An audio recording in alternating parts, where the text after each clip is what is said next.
Okay, so magandang gabi sa lahat ng nakikinig at sumusubaybay ng ating programang Media Patrol. Nandito naman po tayo at magkakasama-sama sa loob ng isang oras para sa opinyon, talakayan, hinaing ng bayan. Tumawag lamang sa 0956-512-2086. Siyempre dito lamang po yan sa impilan ng Paranaque Net Radio Worldwide,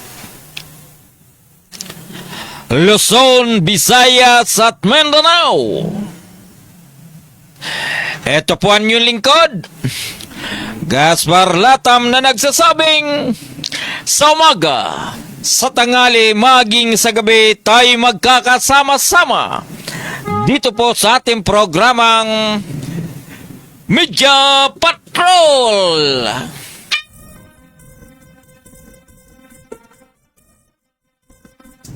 Ngayon po ay Holy Tuesday at Martes, March 31.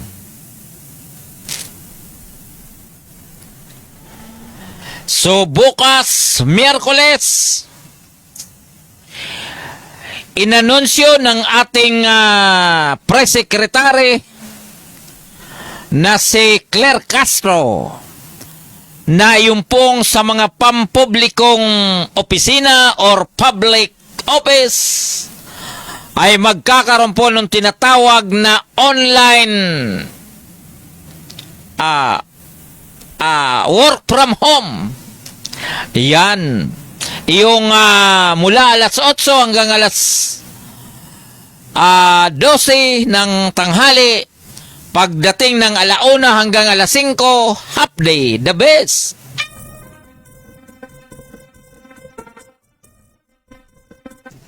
Ganyan kabait, ganyan ka porsige ang ating gobyerno na yung ating mga kababayan na gustong umuwi ng probinsya. Dahil half day naman, pwede na silang makauwi, di ba? At dahil nga po sa matinding krisis sa gasolina, ay wala palang krisis dahil sa mahal ang gasolina. Kaya tayo po ay may 4 days na lang ang pasok tuwing Sabado, tuwing Sanlinggo. Ang importante ay nagagawa naman ang ating trabaho. So, ito po ay credit naman sa ating presidente na si Pangulong Bongbong Marcos na binibigyan niyang halaga yung, siyempre, yung tinatawag na Holy Week at yung pong banding ng pamilya, yung ating mga kababayan na nandito po sa Metro Manila para magtrabaho. At bukas, pwede na po silang umuwi sa kanilang probinsya. At yun naman pong ating mga kababayan na nagbiyabiyahe, halimbawa, may sariling sasakyan, bagamat mataas ang presyo ng gasolina, yung gustong umuwi, ingat-ingat po tayo sa kalsada. Ganun din po yung ating mga sasakyan, dapat ito po ay ating ipatingin o kaya sabihin natin na sarili na lang natin na check up, lalo na po yung mga gulong, preno, napaka-importante po yan. At kung alam natin na may problema, mas maganda pong ipagawa na natin yan sa mga eksperto, sa mga mekaniko. Yun naman ay talagang kailangan dahil gusto natin bakasyon, uwi ng halimbawa malayo-layo, Visayas region, Mindanao, ay malayo po talaga yan, kaya dapat ayusin ang mga sasakyan. At sabihin natin dito sa Luzon, halimbawa pupunta ka ng Tugigaraw, pupunta ka ng Isabela, malalayo po yung Bagyo. So ingat-ingat po tayo. At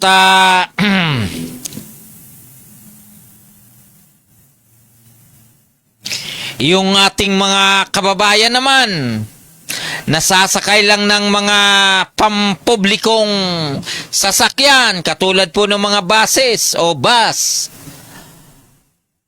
Yung mga roro, lalo na yung mga tatawid pa ng dagat, sila po ay sasakay medyo magastos, ano?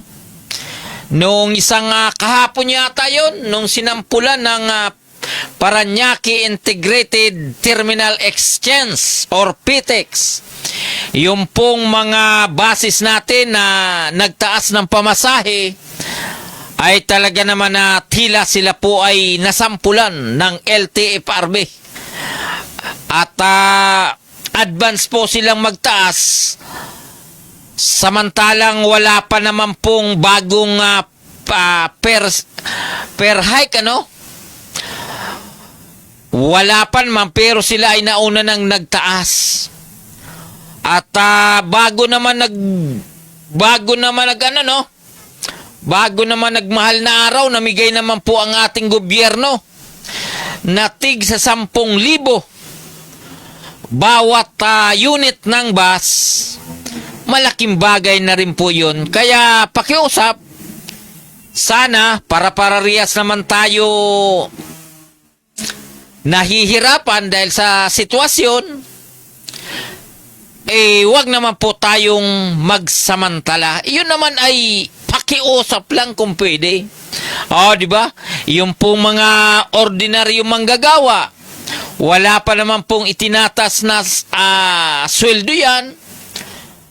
Kaya po, kung sila ay uuwi, wag nyo naman pong pagsamantalahan.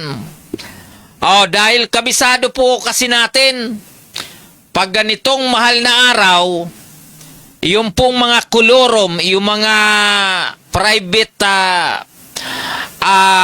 vehicle naman, na nangungontrata diyan po sa lugar ng Pasay, Cubao, di ba, sasabihin naka-insured o may insurance o naka-booking, pero masyado naman nilang tinatagaan mga pasahero. Diyan po sa lugar ng Pasay, diyan po sa dating Peltrangco, nako, may mga may mga naghihintay na mga van, tapos may mga barker. Yung barker halos kalahati ang kinukuha sa pasahero. Halimbawa, 2,000 ang usapan, ang ibibigay doon sa van, 1,000 lang yung 1,000 sa kanila. Mabigat po yung ginagawa ng mga inutil na barker, matindi.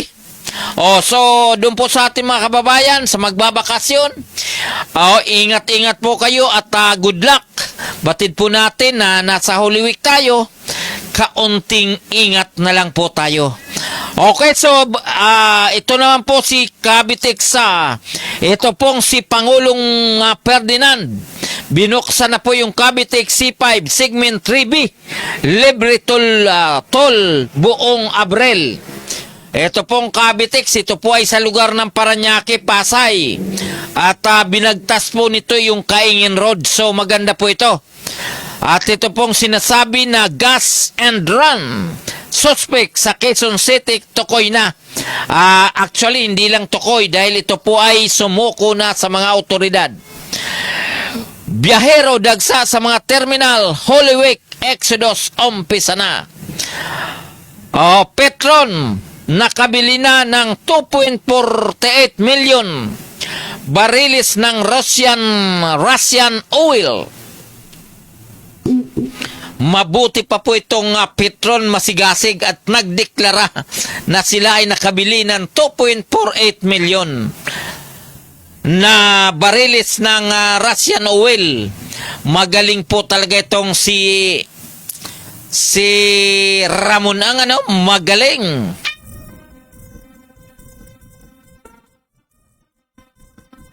At ito pong sinasabi na 20 taong gulang Mrs. Otas sa ergan ni Mr. Aba, ano bang ibig sabihin? 20 anyos na Mrs. Aba, ano pa ito? Batang-bata pa ito, kawawa naman. Okay, so dadako na po tayo sa ating mga balita. Ito ang sinasabi na PBing Cavite Segment 3B libre toll buong Abril. Inalansyo ni Pangulong Ferdinand Marcos Jr. na libre ang toll pay sa buong buwan ng Abril sa bagong bukas na Cavite C5 Segment 3B sa Parañaque City. Hinihayag ito ng Pangulo matapos formal ng buksan ang segment ng Cavite para mabawasan ang pasanin ng mga motorista lalo na ngayong tumataas ang presyo ng langis. Mabuti naman, palakpakan po natin. Ayon sa Pangulo, ang pagbubukas ng segment ay makatutulong dahil mababawasan ang oras ng biyahe mula sa dating 1.5 oras ay magiging 15 minutos na lamang. Yung po, maganda ito ay toll free. Ito po ay buong Abril, libre. Mula ngayon hanggang end of April para mapagbigyan ang ating mga kababayan na dumadaan dito lalong-lalo na sa Holy Week. Ayon kay Marcos, dahil sa pagbubukas ng Cavite C5 Segment 3B ay mas maikli ng biyahe mula sa Taguig patungong Parañaque City at mas malaki ang matitipid sa gasolina ng mga motorista at commuters. Mapakikinabangan na ito ng mahigit 36,000 commuters at motorista na may rutang Taguig Parañaque.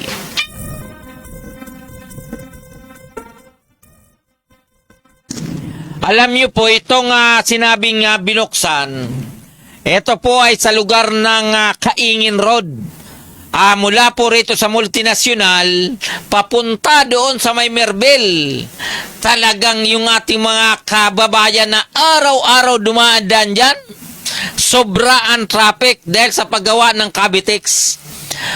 Pero ngayon, bawi na sila. Dahil maluwag na ang nabanggit na kalsada dahil binuksan na po ang Cavite C5 link. Okay, so tuloy-tuloy na po tayo. Biyahero dagsa sa mga terminal Holy Week Exodus umpisa na. Lunes Santo pa lamang na obserbahan ng pagdagsa ng mga pasaherong magsisiwayan sa kanila ang mga lalawigan sa mga pantalan, paliparan at mga terminal ng bus sa bansa. Ito ay sa kabila ng pagtaas ng presyo ng langis at pasahe. So nagtaas na po ang pasahe dahil siyempre yung presyo talagang ng langis halos mahigit doblado na. Pero ang ating mga kababayan, siyempre, gusto po nilang makadaupan ang kanilang pamilya during the Holy Week.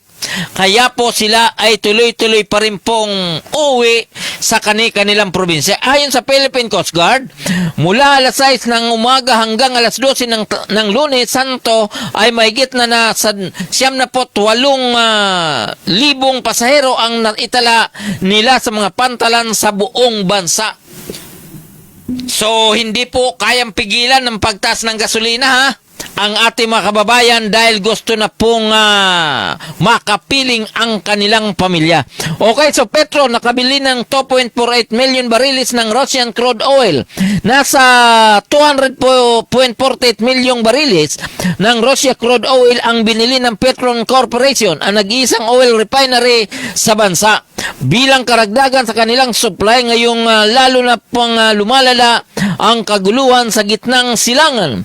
Sa isang disclosure nitong Lunes, tiniyak ng Petro na nasa ilalim ng pamuno ng business tycoon na si Ramon Ang na ang naturang procurement ay makatutulong upang magtagal ang supply nito ng langis hanggang sa Hulyo. Maganda po ang palatandaan dahil ang supply ng langis ay kaya daw umabot po ng Hulyo. So the best po yan. Opo, kaya lang the best.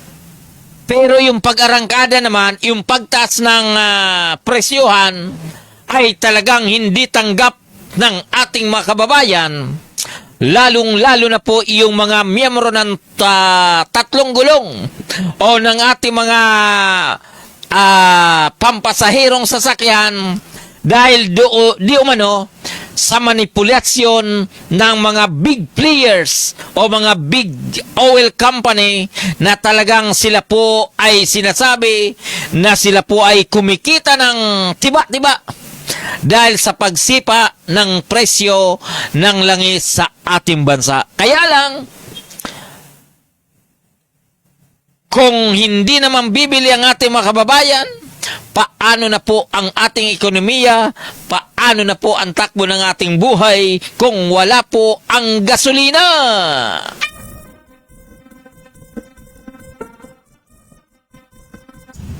Inuulit po natin, wala pong kasalanan ng gobyerno, ha? Baka naman sabihin ninyo, si PBBM kasi pasaway, wala pong ganyanan, ha? Kaya po ganito nagkandawindang-windang dahil sa gulo dyan sa Middle East. Malinaw po yan, ha? Wala po tayong sisiyan, ha? Mabuti nga tayo. Hindi pa tayo kumakain ng alikabok. Hindi pa tayo nadadali ng bumba. Kung pagtaas lang ng mga presyo, pagtaas ng bilihin ang ating nasasagap sa ngayon, sana maging malinaw sa atin na tayo po ay nasa maganda pa naman na sitwasyon, bagamat may krisis tayo sa krudo at iba pang apektado ng gulo dyan sa ibang bansa. At kung pwede ko lang pong matawagan si Trump,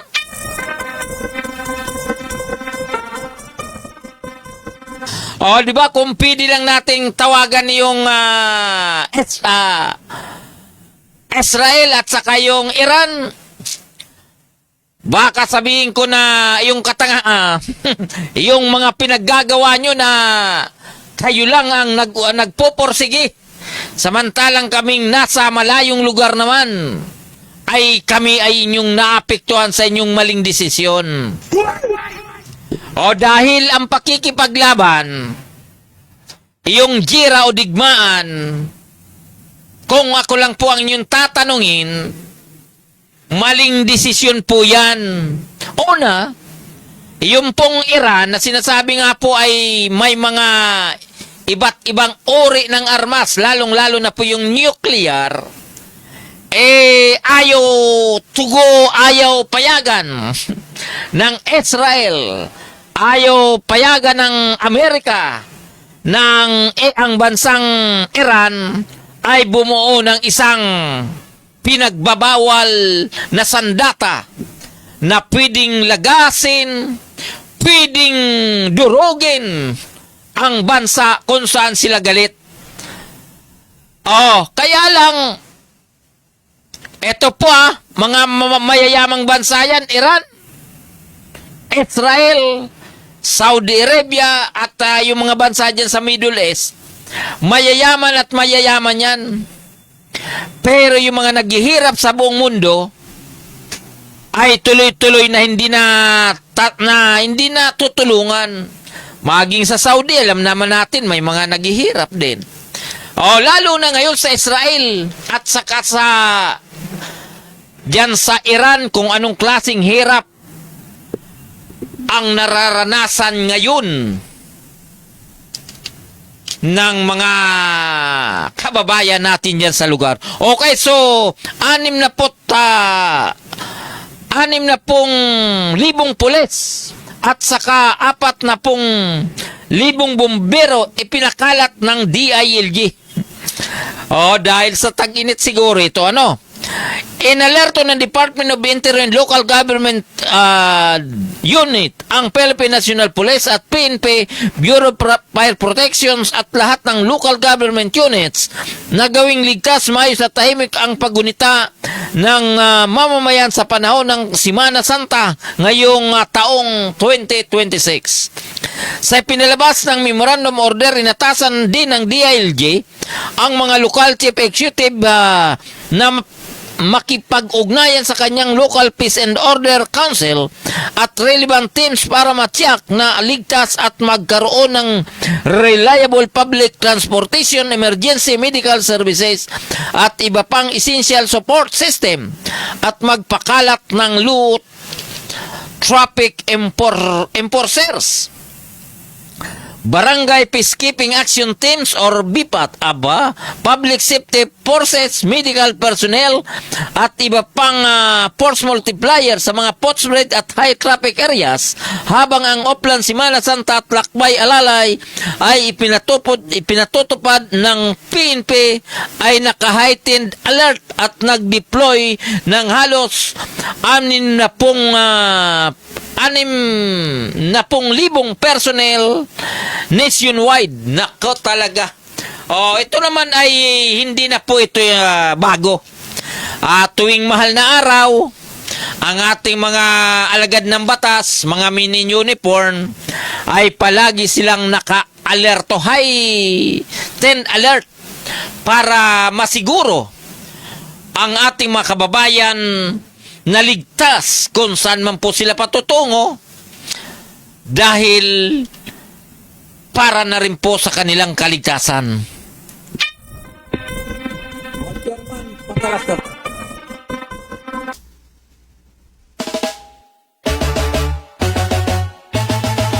Paranaque, Metro, kami ang kasama mo.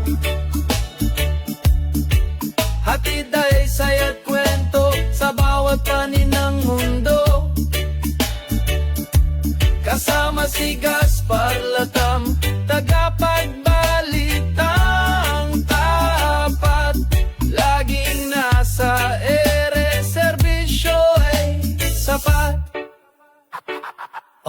Paranaque, Net Radio Worldwide, boses ng bayan, boses ng mundo. At kasama si Gaspar Latam, laging handang magatid ng totoo sa himpapawid. Boses ay malinaw, balita't musika sa puso'y dumadlaw. Mula sa bayan ng Paranaque hanggang sa dulo ng mundo, dalay pag-asa at ngiti. Paranaque, Net Radio, kami ang kasama mo. Hatid ay saya't kwento sa bawat panig ng mundo. Kasama si Gaspar Latam, tagapagbalitang tapat. Laging nasa ere, serbisyo ay sapat. Kwento ng masa, boses ng bawat isa. Makulay na buhay dito ay nagsasama. Walang hadlang, oras o distansya, basta't neto'y bukas, abot namin ang lahat. Paranaque, Net Radio, kami ang kasama mo. Hatid ay saya't kwento sa bawat panig ng mundo. Kasama si Gaspar Latam, tagapagbalitang tapat. Laging nasa ere, serbisyo ay sapat. Paranaque, Net Radio Worldwide, boses ng bayan, boses ng mundo. Pagkasama si Gaspar Latam, laging handang magatid ng totoo.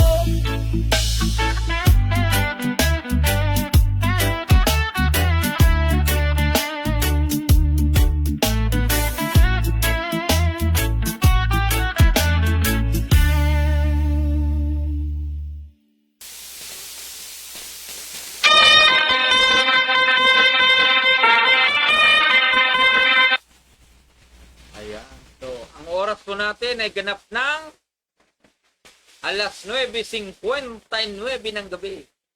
Ngayon po ay Marte. Bukas ay Miyerkules. At halos magdadalawang linggo na yata, tuloy-tuloy yung yung mga graduation ng mga bata, ng mga estudyante, kaliwat kanan. Pero may magandang balita, babasahin po natin.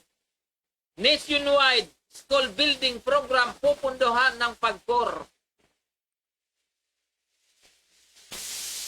Magandang balita po ito, pero PAGCOR eh. Ibig sabihin, yung kita sa PAGCOR gagamitin sa pagpapagawa ng mga building. At yung pong PAGCOR ay Philippine Amusement Gaming Corporation or PAGCOR. Sugalan po ito. Okay, so babasahin po natin. Naglaan ng Philippine Amusement Gaming Corporation or PAGCOR na inisyal na 1.37 billion para sa pagtatayo ng 25 public school building sa iba't ibang panig ng bansa. Bahagi ito ng 2 taong plano ng ahensya na magtayo ng halos umabot sa 125 school building o higit kumulang sa 1,500 classrooms katuwang ang Department of Education or DepEd upang mabawasan ang kakulangan sa silid-aralan sa bansa. Diba? The best po ito. 1,500 karagdagang classroom ang ipapagawa ng na pundo galing sa Philippine Amusement Gaming Corporation or PAGCOR. Kaya doon po sa mga mahihilig magtungit, wala kayong tax. Yung mahilig tawag doon, pusoy. Ano pa bang ibang laro ng bara? Lucky 9. Doon sa mga iskinita, doon sa komunidad, kapag karakros, kapag kayo mahuli, oy, wala. Kapag kayo ay mahuli ng mga alagad ng batas, may malaki po ang inyong tawag nito, may kaso po kayo sa ilalim po ng Republic Act 1602 o yung illegal gambling. Kaya kayo, lalong-lalo na ngayon, mahal na araw, magsasamantala na naman kayo, baka yung kaliwat kanan yung tupada. Alam natin yan, kaliwat kanan yung tupada, pagkatapos yung mga tinatawag na karakros, tong 8 o ano paman, iyan po ay pinagbabawal. Kapag nahuli po kayo niyan, may piyansa po yan na halos nasa 30,000 yata yung 1602. Kaya kung kayo hanggat maaari, iwasan nyo na magsugal dahil malamang kapag kayo matsimpuhan, kayo po ay makukulong. Pero kung talagang kayo po ay sugarol, hindi ko po kayo niyayaya o hindi ko kayo pinapapunta. Pero talagang hindi nyo maiwasan, pumunta po kayo doon sa casino dahil doon wala pong kulong, walang huli.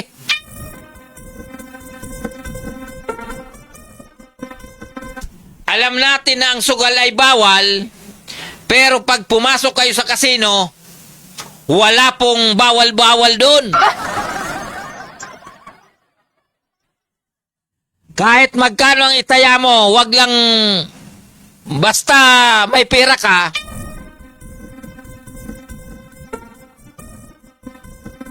Pwede kang tumaya doon. Kaya doon po sa mga sugarol, dahil sabi nga po yung mga building na ipapagawa para sa mga estudyante ay galing sa kita ng PAGCOR. Kita pa lang yan na umabot, tumataginting na 1.37 billion.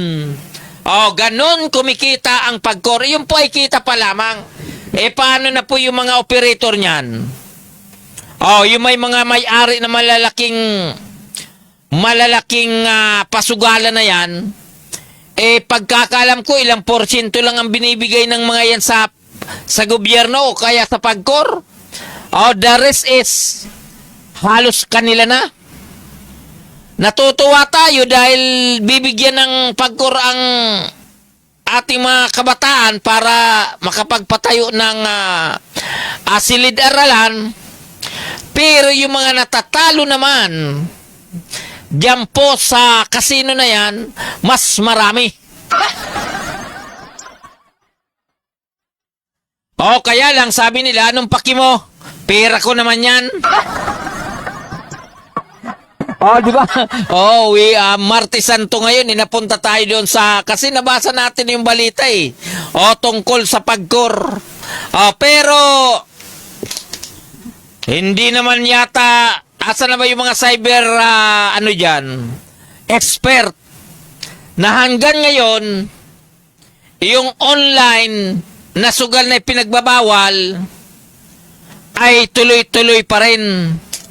Lalong-lalo na po yung mga walang prangkisa sa pagkor, yung pong iba't ibang ori na inaalok sa online na makikita ng kahit sino sa cellphone, ay sana aksyonan nyo po yan. Dahil kapag hindi nyo po yan inaksyonan, lahat tuluyan ng maadik sa sugal ang mga Pilipino, mga kabataan, mga nanay at tatay, nako, kawawang kawawa ang ating bansa. Kawawang kawawa ang kinabukasan ng ating mga anak. Dahil sa sugal, maraming natatalo, maraming humihinto ng pag-aaral dahil po sa pagsusugal. Kaya panawagan po natin sa ating gobyerno, sana paigtingin na sugpuin yung pong mga iba't ibang uri ng apps na nag-aalok ng sugal, dahil ito po ay maituturing natin na talagang ito po ay salot sa ating mga kababayan at ganun din po sa ating bansa. Paulit-ulit natin sinasabi na ito pong online gambling na ito po ay isang salot pagdating ng panahon. Oh, di ba? Isipin mo, naka-apps doon sa cellphone mo. Sugal. May nakikita tayo na umaga pa lang, scatter na. Tanghali, scatter. Hapon, scatter. Gabi, scatter. Hanggang madaling araw, scatter. Yun ay paalala lamang. Total, tayo po ay nasa demokratikong bansa. Dapat maging klarado po tayo sa mga patakaran na yan ng iba't ibang uri ng sugal sa platform, sa digital. Dahil inuulit po natin, malaki ang kinikita ng pagkor galing sa sugal, so malinaw na marami rin po ang natatalo sa sugal. Lalong-lalo na po yung sa online. Sana pakiusap naman sa ating mga national agencies, law enforcement unit, na yung pong mga illegal na mga nag-aalok ng sugal, nag-aalok na palipas oras, pero pagdating sa dulo niyan, kawawang kawawa ang ating mga kabarangay, ang ating mga kababayan, dahil mas malaki ang natatalo lagi kaysa nananalo. Yun po ay atin lang pong paalala sa ating gobyerno, dahil sa probinsya nandyan po ang looting, nandyan pa po ang witing, nandyan pa ang Caracross, nandyan ang tupada. So, sana pupunta ang ating mga kababayan. Mahirap naman na sabihin natin, pabayaan nyo na yan. Total, tumanggap yan ng ayuda na 5,000. Diba? So, hindi po dapat. In short, ako po ay naninindigan pa rin na ang sugal hanggat maaari, ito po ay puksain ng ating gobyerno, kaysa ito po ay tuloy-tuloy na palalaganapin para doon sa angkita nila sa mga korap na opisyal, ganun din po sa mga korap na politiko na tumatanggap diyan po sa mga illegal na activities sa ating komunidad.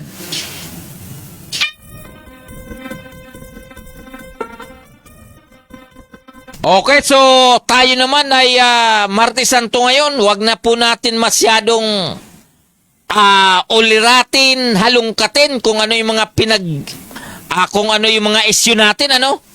Dahil Martes Santo naman, kaya break muna, break. Yung ating mga sabi nga, loyalists, pro PBBM, pro Sara, baka pwede naman gusto nyo magnilay-nilay.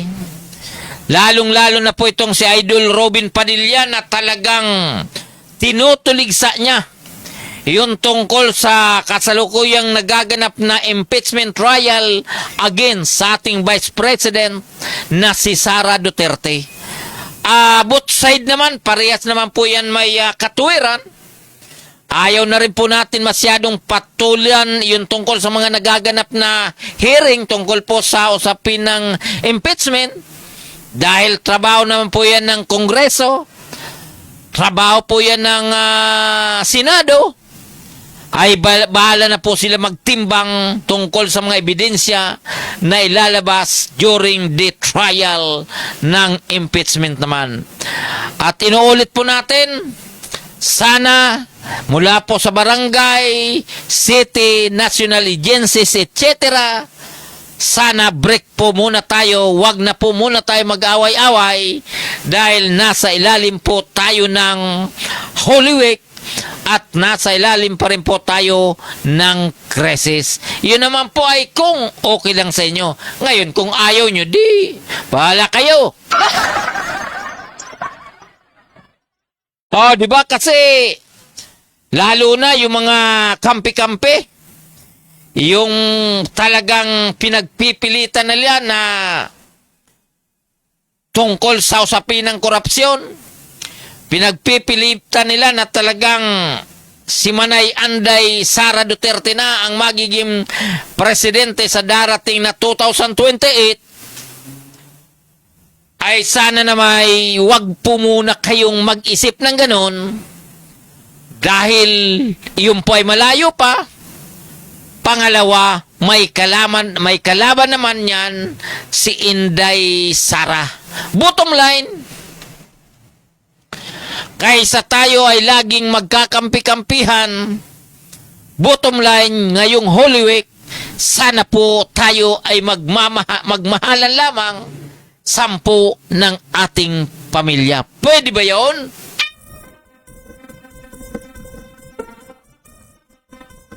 Okay, so ang oras po natin ay ganap ng alas 10:13 ng gabi. Ngayon po ay March 31, 2026, Tuesday. At doon po sa ating mga kababayan, na uuwi dyan sa lugar ng Bicol Region. Yung pong sasakay ng pribadong sasakyan, ingat-ingat po kayo dahil siyempre ang disgrasya ay mahirap iwasan, pero kung ito naman ay napaghandaan, ay talagang lamang ang panalo, lamang ang magandang bakasyon. At ganun din po sa usapin ng yung pong ating mga kasama na kanina, sa pub dyan po sa lugar ng Parañaque Anti-Drug Abuse Office, sa City Government of Parañaque, sa mga kasama natin sa Parañaque Net Radio Worldwide, yung mga kasama natin sa Philippine Digital Media Society na kung saan ay tila sila po ay magbabakasyon. Ingat-ingat po tayo. So, at yung pong bahay ninyo kapag inyong iniwanan, sana siguraduhin nyo pong hindi mapapasok ng masasamang espiritu dahil baka pagbalik ninyo, wala na nga po kayong pera dahil nagbakasyon na. Pagbalik ninyo, wala na rin po yung kaldero, wala po yung kalan o ano pang uri ng gamit sa ating bahay. Sana siguraduhin nyo po na kapag kayo ay umalis, mayroon pa po kayong madadatnan.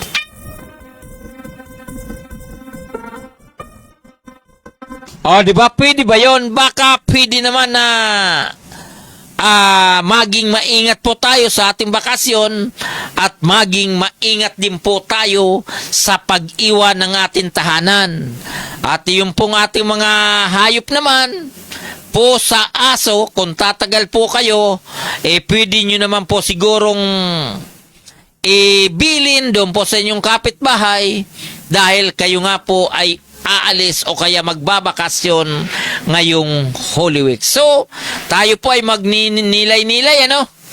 Bagamat ang inyo pong lingkod ay bihirang magsimba, pero tayo naman po ay palaging nananalangin na sa mga ganitong sitwasyon, sa ganitong panahon, tayo po ay magnilay-nilay para naman po ito sa ating kabutihan, para naman po sa ating kaligtasan at ng ating pamilya.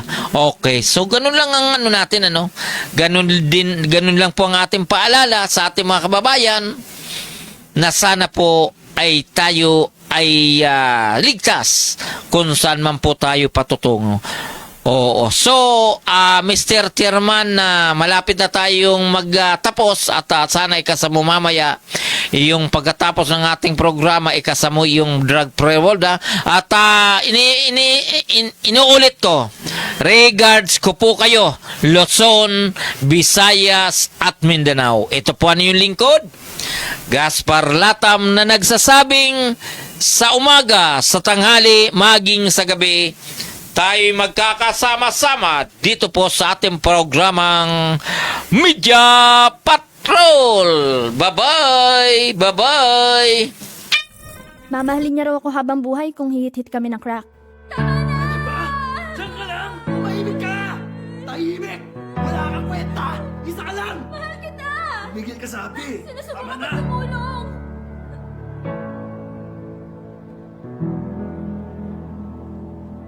Asan ang pera? Oo, ito na. Bakit mo siya tinatanong? Ha? Tignan natin. Sige. Sikwenta. Polis to! Sumuko na kayo! Meron kaming warrant! Sumuko na kayo! Clear! Clear!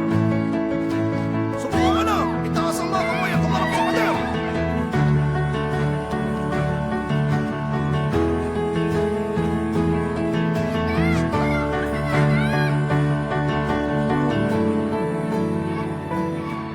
Mamahalin daw niya ako habang buhay kung sasabayan ko siyang humit-hit ng crack. Nagsinungaling siya. Alamin ang katotohanan tungkol sa crack.